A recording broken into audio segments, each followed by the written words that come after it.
जीत ले हम सारी दुनिया। बीच हमें आज बोने दो, रोज उसे थोड़ा बढ़ने दो। छू लेंगे आकाश हम, मन के विचार हकीकत बने। सिद्धि फल से आनंद देंगे, कोशिश कर बढ़े, सोच बुलंद करे।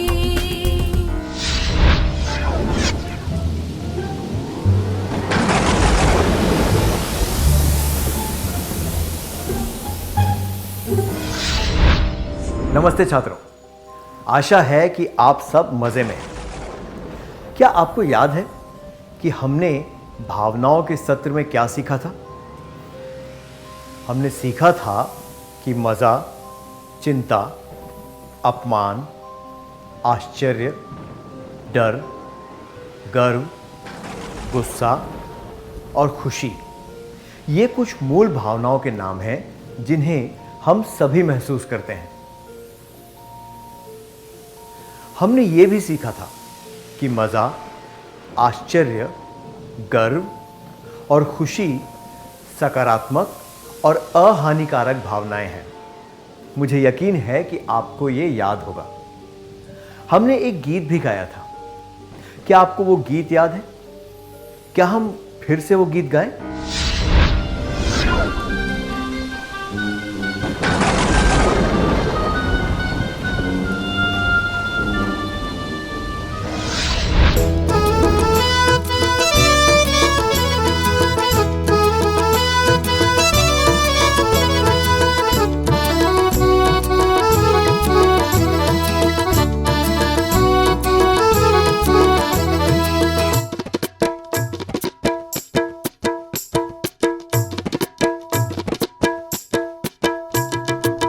शाखा देख लता को जैसे जगे भावना, मिलन की जगे भावना, हमको जगे भावना। शाखा देख लता को जैसे जगे भावना, मिलन की जगे भावना, हमको जगे भावना। खुश देख खुश होना, खुश बस जाए, खुशी बस जाए, मन में खुशी बस जाए। क्रोध देख क्रोध आए, क्रोध खोले, क्रोध खोले, मन में क्रोध खोले। शाखा देख लता को जैसे जगे भावना, मिलन की जगे भावना, हमको जगे भावना। अद्भुत मुख देख आश्चर्य बढ़े, आश्चर्य बढ़े, मन में आश्चर्य बढ़े। भयभीत मुख देख भयभीत होत, भयभीत होत, मन भयभीत हो। शाखा देख लता को जैसे जगे भावना, मिलन की जगे भावना, हमको जगे भावना। आनंदित मुख देख आनंद खिले, आनंद खिले, मन में आनंद खिले। चिंतित मुख देख चिंता लगे, चिंता लगे, मन को चिंता लगे। शाखा देख लता को जैसे जगे भावना, मिलन की जगे भावना, हमको जगे भावना। शाखा देख लता को जैसे जगे भावना, मिलन की जगे भावना, हमको जगे भावना।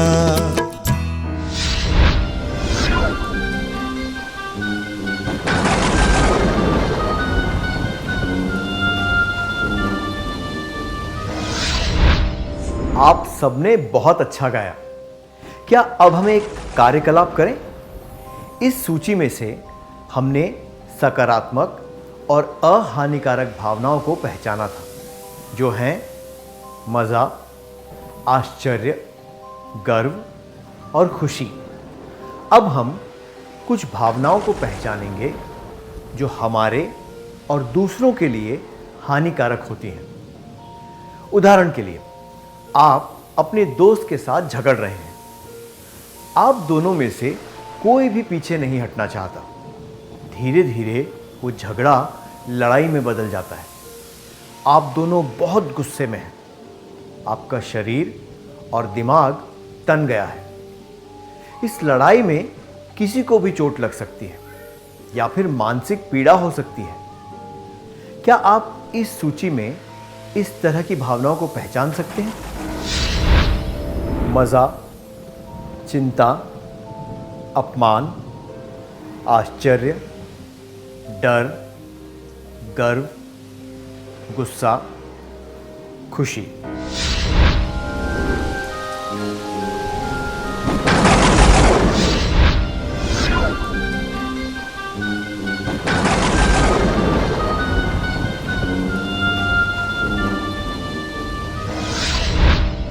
सही बताया। चिंता, अपमान, डर और गुस्सा हमारे और दूसरों के लिए हानिकारक होते हैं। अगर हम इन भावनाओं को उचित तरीके से नियंत्रित नहीं करें तो इनके हानिकारक परिणाम हो सकते हैं। इसलिए हमें इन भावनाओं को बहुत ही ध्यान से संभालना पड़ता है। क्या हम इन सब भावनाओं के बारे में और जानें? सबसे पहले गुस्से के बारे में बात करते हैं। क्या आपको गुस्सा आता है? मुझे यकीन है कि आपको कई बार गुस्सा आया होगा, है ना? क्या आप में से 2 छात्र स्वेच्छा से यहां आकर गुस्सा करके दिखाएंगे? मैं आपको एक परिस्थिति देता हूं। आपका दोस्त आपसे वो गेंद मांगता है जिससे आप खेल रहे हैं। आप उसे वो गेंद तुरंत नहीं देते हैं। तब वो आपसे जबरदस्ती गेंद छीनने की कोशिश करता है और आपको गुस्सा आ जाता है।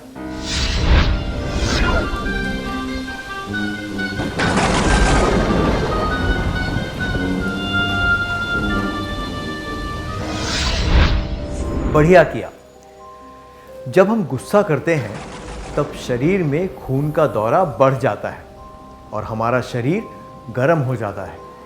दिल जोर जोर से धड़कने लगता है, आंखें लाल हो जाती हैं, जबड़ा अकड़ जाता है और मांसपेशियों में तनाव होने लगता है। ये सब बातें शरीर के लिए हानिकारक होती हैं। इसीलिए डॉक्टर सलाह देते हैं कि हमें बहुत ज़्यादा या बहुत बार गुस्सा नहीं करना चाहिए। गुस्से की वजह से कभी कभी हम हिंसक काम भी कर बैठते हैं, जैसे कि पीटना, डांटना या गंदे शब्द कहते हैं। इससे शरीर और दिमाग को कष्ट होता है। इसलिए ये हमारे और दूसरों के लिए हानिकारक होता है। आइए अब एक कार्यकलाप करें। आप किन लोगों पर अक्सर गुस्सा करते हैं? इनमें से कितने लोग आपसे बड़े हैं, कितने लोग आपसे छोटे हैं और कितने लोग आपकी उम्र के हैं? क्या आप जोड़ियों में बैठकर इन सवालों के जवाबों के बारे में बात करेंगे?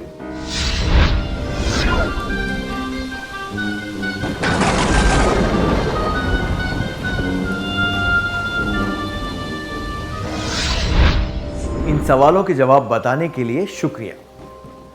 आप बड़ी उम्र के लोगों से गुस्सा हो जाते हैं, जैसे कि माता पिता, दादा दादी और पड़ोसी।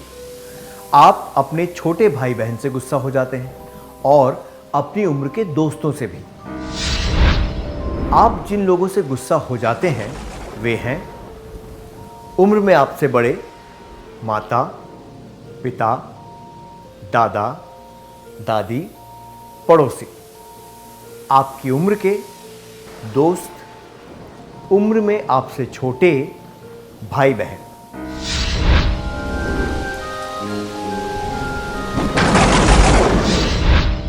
क्या आप में से कुछ लोग बता सकते हैं कि आप अपने से बड़ी उम्र के लोगों पर, अपनी उम्र के लोगों पर और अपने से छोटी उम्र के लोगों पर गुस्सा कैसे करते हैं?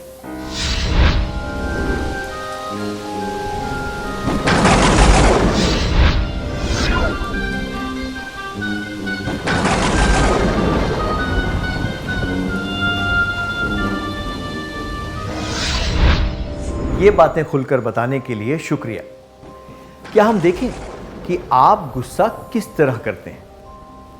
जब आप बड़ों पर गुस्सा होते हैं तब आप चीज़ें फेंकते हैं या फिर तोड़ देते हैं, दरवाज़ा पटकते हैं, रोते हैं, चिल्लाते हैं, ज़ोर से बोलते हैं या फिर वहाँ से चले जाते हैं। जब आप अपने भाई बहन या अपनी उम्र के लोगों के साथ गुस्सा होते हैं तब आप अपना हाथ उठाते हैं, आप उन्हें चोट पहुंचाते हैं या फिर पीटते हैं, आप उन पर चीखते चिल्लाते हैं और उनके साथ झगड़ते भी हैं।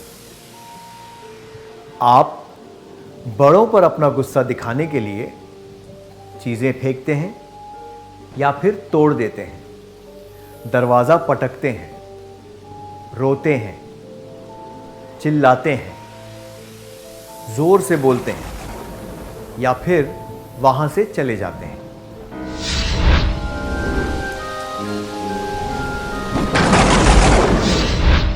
भाई बहन और दोस्तों पर गुस्सा दिखाने के लिए अपना हाथ उठाते हैं, उन्हें चोट पहुंचाते हैं, पीटते हैं, उन पर चीखते चिल्लाते हैं, उनके साथ झगड़ते हैं।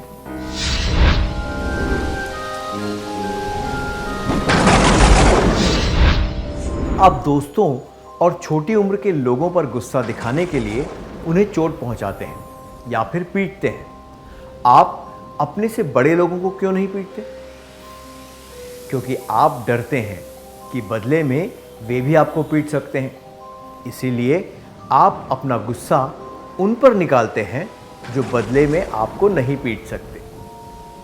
ये तो सच्ची बहादुरी नहीं हुई।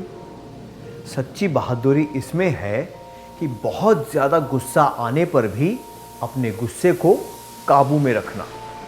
गुस्सा आने पर अपने आप को संभालना बहुत मुश्किल होता है, पर जो लोग ऐसा कर पाते हैं वो सच में बहुत बहादुर होते हैं। किसी को पीट कर अपना गुस्सा दिखाना सही नहीं होता है। ऐसा करने से हम मुसीबत में पड़ सकते हैं। उसी तरह चीज़ें फेंकना, दरवाज़ा पटकना, रोना, चिल्लाना, ये सब बातें अस्वीकार्य होती हैं। किसी पर हाथ उठाना या लड़ाई करना अनुचित होता है। मैं फिर से कहता हूँ, गुस्सा दिखाने के लिए चीज़ें फेंकना, दरवाज़ा पटकना, रोना, चिल्लाना, दूसरों पर हाथ उठाना, ऊंची आवाज़ में बोलना, पीटना या लड़ाई करना, ये सब बातें अस्वीकार्य होती हैं। आइए साथ में कहें, गुस्सा दिखाने के लिए चीज़ें फेंकना, दरवाज़ा पटकना, रोना, चिल्लाना, दूसरों पर हाथ उठाना, ऊंची आवाज़ में बोलना, पीटना या लड़ाई करना, ये सब बातें अस्वीकार्य होती हैं।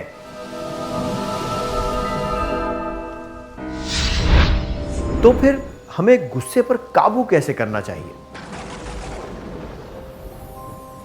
सभी हानिकारक भावनाओं में से जो भावना बहुत आसानी से व्यक्त हो जाती है वो है गुस्सा। गुस्सा सबसे खतरनाक भी है।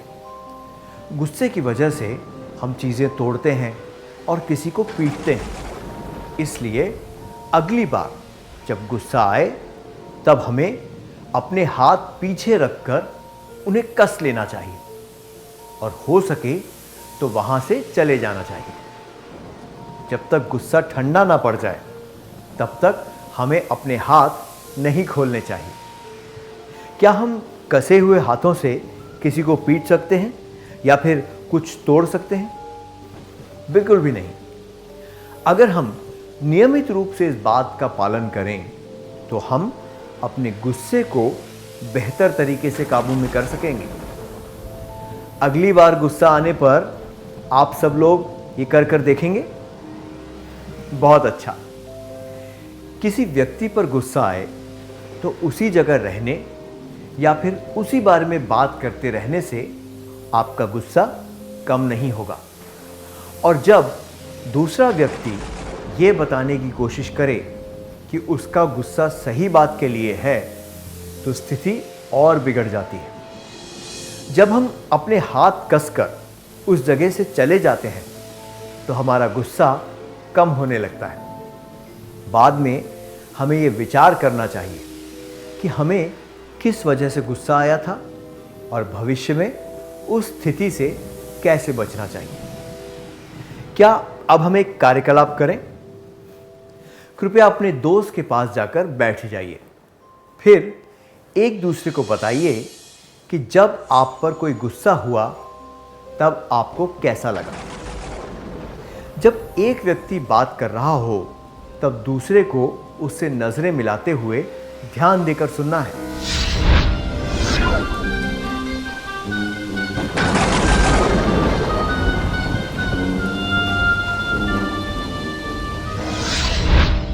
अपने अनुभव बताने के लिए धन्यवाद।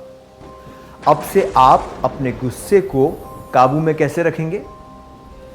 जब आप गुस्से में हो तब अपने हाथ पीछे रखकर उन्हें कस लें और उस जगह से चले जाएं। गुस्सा ठंडा होने पर यह विचार करें कि आपको किस वजह से गुस्सा आया था। भविष्य में ऐसे कारणों से बचने की कोशिश करें जिनकी वजह से आपको गुस्सा आता है। फिर से कहिए, जब आप गुस्से में हो तब अपने हाथ पीछे रखकर उन्हें कस लें और उस जगह से चले जाएं। गुस्सा ठंडा होने पर यह विचार करें कि आपको किस वजह से गुस्सा आया था। भविष्य में ऐसे कारणों से बचने की कोशिश करें जिनकी वजह से आपको गुस्सा आता है।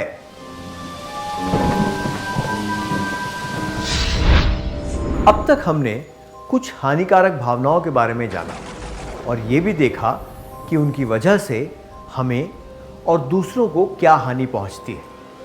हमने देखा कि हम अलग अलग लोगों के सामने अपना गुस्सा कैसे व्यक्त करते हैं और ये जाना कि हमें अपने गुस्से को क्यों और कैसे काबू में रखना चाहिए।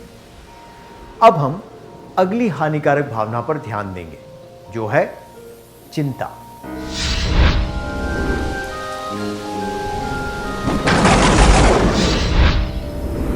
क्या आपको कभी किसी बात की चिंता हुई है? कई बार हुई है। तो क्या आप में से दो छात्र यहां पर एक दृश्य का अभिनय करके दिखा सकते हैं? मैं आपको परिस्थिति देता हूं। कल आपकी परीक्षा है और आपने पूरी तैयारी नहीं की है। क्या आप अपने दोस्त से बात करते हुए अपनी चिंता जाहिर कर सकते हैं?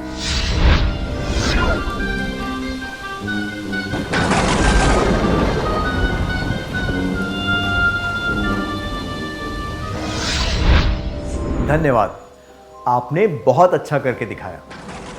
चिंता से हमारा मनोबल कम हो जाता है। इससे हमारी योग्यता और क्षमता भी कम हो जाती है। विचार करने की शक्ति कम हो जाती है। इस वजह से हम कोई भी काम ठीक से नहीं कर पाते।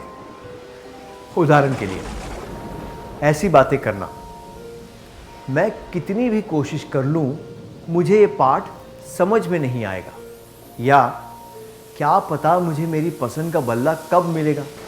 चिंता का संकेत है। क्या आप जोड़ियां बनाकर एक दूसरे को अपनी कुछ विशेष चिंताओं के बारे में बता सकते हैं?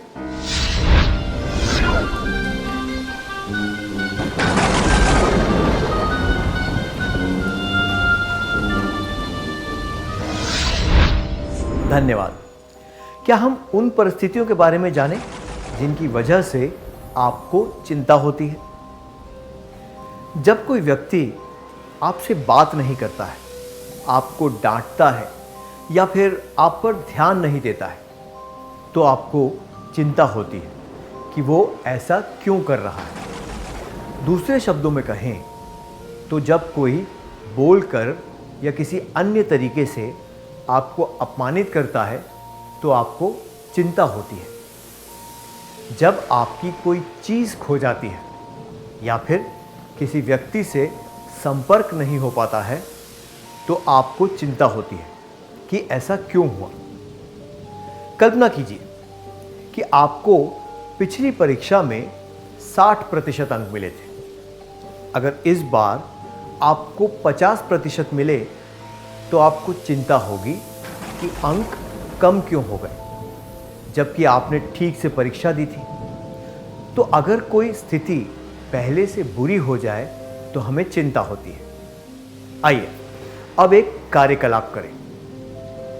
क्या आप में से कुछ लोग मुझे बता सकते हैं कि आप अपनी चिंता कैसे व्यक्त करते हैं?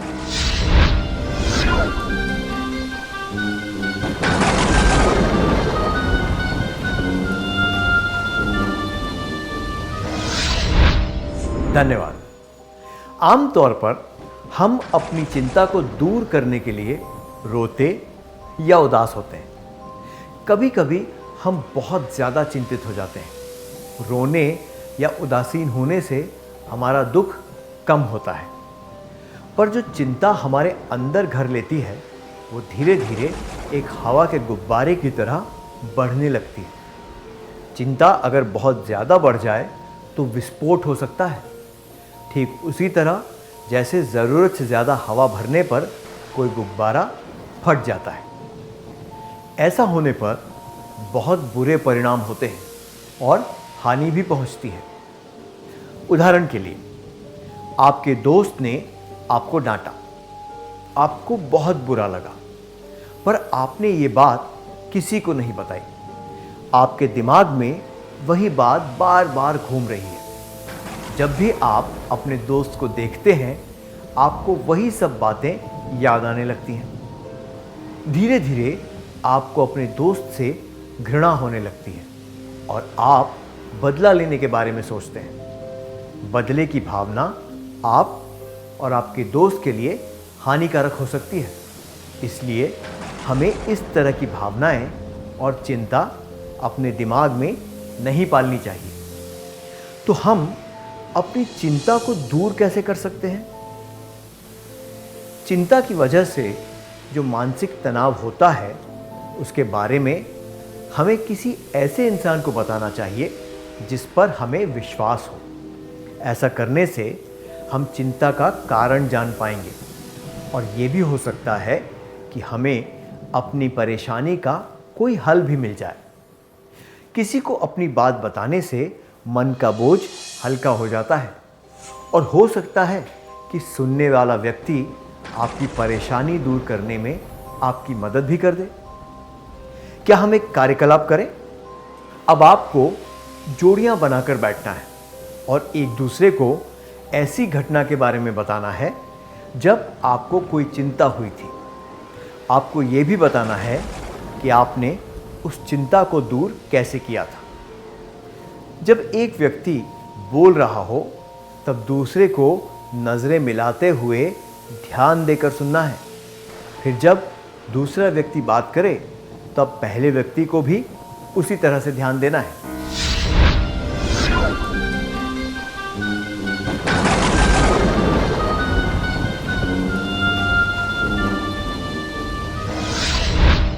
अपने अनुभव बताने के लिए शुक्रिया। जब आपको कोई चिंता सता रही हो तब क्या करना चाहिए? हमें अपनी चिंता के बारे में ऐसे व्यक्ति को बताना चाहिए जिस पर हमें विश्वास हो। फिर से कहिए, हमें अपनी चिंता के बारे में ऐसे व्यक्ति को बताना चाहिए जिस पर हमें विश्वास हो। क्या हम आज के सत्र में सीखी हुई बातों का सार संक्षेप कर लें?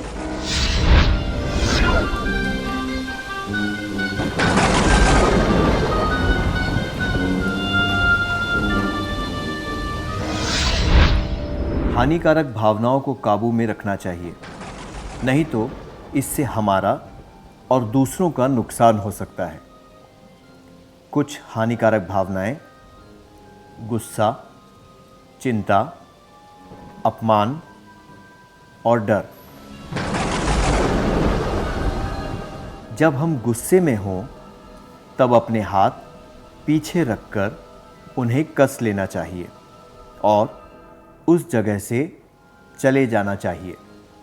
ऐसा करने से हम गुस्से पर काबू पा सकेंगे। गुस्सा ठंडा होने पर ये विचार करना चाहिए कि हम किस वजह से गुस्सा हुए थे। भविष्य में ऐसे कारणों से बचने की कोशिश करनी चाहिए जिनकी वजह से हमें गुस्सा आता है। हमें अपनी चिंता के बारे में ऐसे व्यक्ति को बताना चाहिए जिस पर हमें विश्वास हो। क्या हम कुछ ऐसा करें जिससे ये बातें हमें हमेशा याद रहें? मैं आपको कुछ प्रश्न दूंगा और हर प्रश्न के कुछ जवाब होंगे। आपको उन जवाबों में से सबसे उचित जवाब चुनना है। आइए उन प्रश्नों को देखें।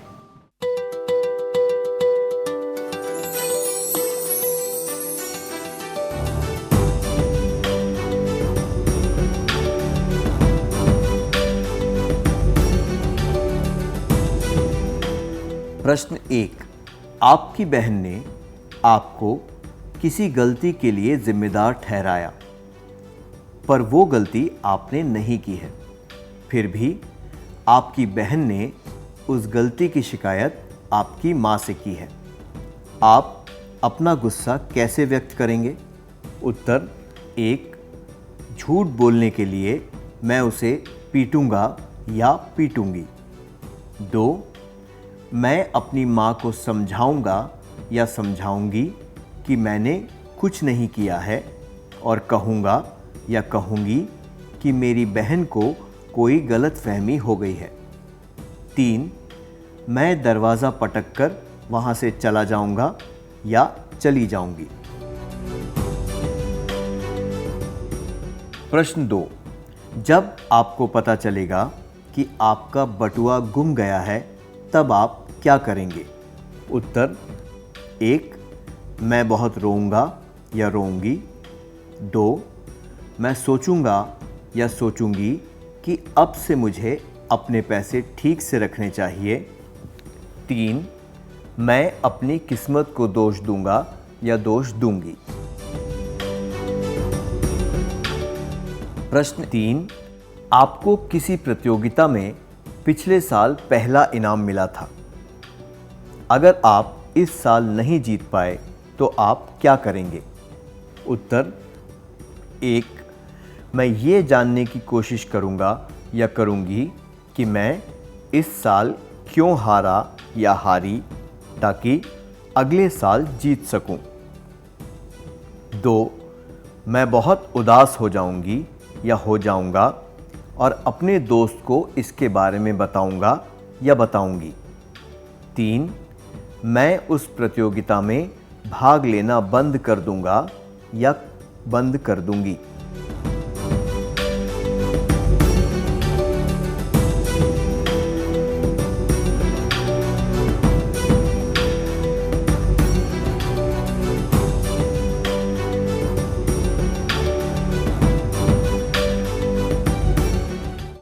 क्या आप अगले सत्र में आने से पहले ये काम पूरा करके लाएंगे? धन्यवाद। हम फिर मिलेंगे।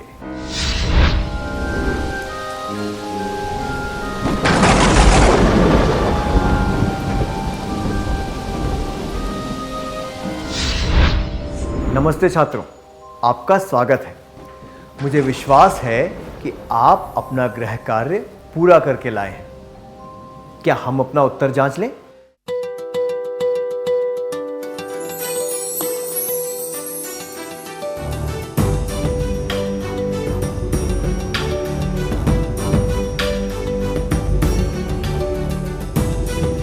प्रश्न 1। आपकी बहन ने आपको किसी गलती के लिए जिम्मेदार ठहराया, पर वो गलती आपने नहीं की है। फिर भी आपकी बहन ने उस गलती की शिकायत आपकी माँ से की है। आप अपना गुस्सा कैसे व्यक्त करेंगे?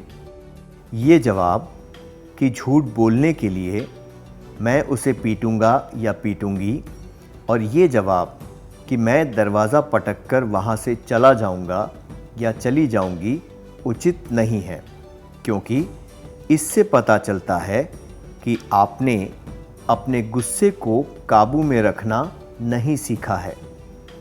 पीटने या दरवाज़ा पटकने से आप उचित व्यवहार नहीं दर्शाते हैं।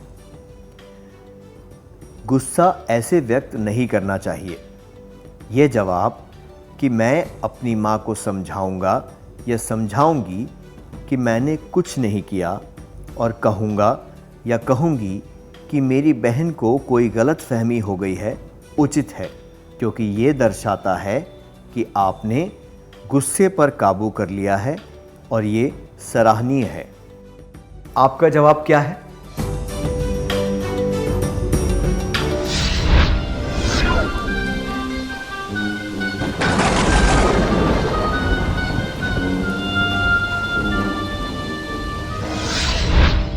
प्रश्न 2, जब आपको पता चलेगा कि आपका बटुआ गुम गया है तब आप क्या करेंगे? ये जवाब कि मैं बहुत रोऊंगा या रोऊंगी और ये जवाब कि मैं अपनी किस्मत को दोष दूंगा या दोष दूंगी उचित नहीं है, क्योंकि इनसे पता चलता है कि आपने अपनी चिंता को दूर करना नहीं सीखा है। जो बीत गया उसके पीछे रोने से क्या फ़ायदा? ये जवाब कि मैं सोचूंगा या सोचूंगी कि अब से मुझे अपने पैसे ठीक से रखने चाहिए, उचित है। ये दर्शाता है कि आप अपनी चिंता को दूर करना जानते हैं और उस घटना से बचने के बारे में भी सोचते हैं। आपका जवाब क्या है?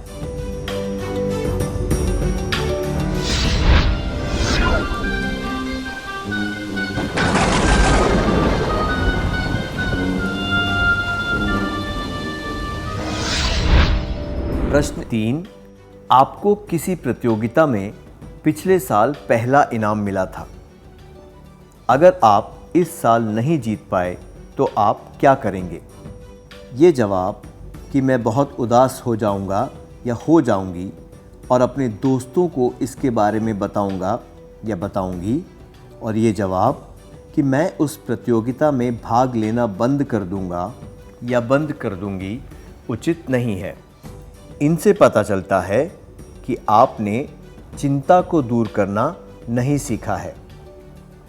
उदास होने से आपकी हार जीत में नहीं बदल जाएगी। ये जवाब कि मैं ये जानने की कोशिश करूँगा या करूँगी कि मैं इस साल क्यों हारा या हारी ताकि अगले साल जीत सकूँ, सबसे उचित है। ये दर्शाता है कि आप अपनी हार को सही तरीके से स्वीकार करना जानते हैं और अपनी गलतियों से सीखते भी हैं। आपका जवाब क्या है?